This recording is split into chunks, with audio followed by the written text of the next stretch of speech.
மாற்றுத்திறனாளிகளுக்கான ஓடும் நவீன எலக்ட்ரானிக் சக்கர நாற்காலியை உருவாக்கி விருதுநகர் மாவட்ட பொறியியல் கல்லூரி மாணவர்கள் சாதனை படைத்துள்ளனர். விருதுநகர் மாவட்டம் சாத்தூர் அருகே ஒரு தனியார் பொறியியல் கல்லூரி உள்ளது. அங்கு எலக்ட்ரானிக்ஸ் பாடப்பிரிவில் இறுதியாண்டு படிக்கும் 3 மாணவர்கள் மாற்றுத்திறனாளிகளுக்கான ஓடும் நவீன எலக்ட்ரானிக் சக்கர நாற்காலியை உருவாக்கி சாதனை படைத்துள்ளனர். நாவினால் இயக்கக்கூடிய அந்த நவீன நாற்காலி முன்னும் பின்னும் நகரக்கூடிய வகையில் வடிவமைக்கப்பட்டுள்ளது. நகரும் நாற்காலியில் உள்ள மின்கலனை ஒருமுறை சார்ஜ் செய்தால் 3 கிலோமீட்டர் வரை பயணிக்க முடியும் என்று தெரிவிக்கப்பட்டுள்ளது.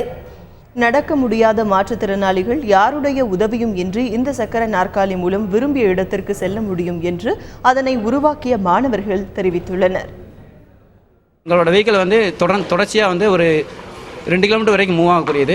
இப்போ நம்ம 2 கிலோமீட்டரோட அதிகமாக 4 கிலோமீட்டர் 6 கிலோமீட்டர் மூவ் ஆகணும் அப்படின்னா பேட்டரி பேக்கப் நம்ம அதிகரிச்சுக்கிட்டோம் அப்படின்னா இது நம்ம வெஹிக்கிள் அதிகமாக மூவ் பண்ணிக்கலாம்.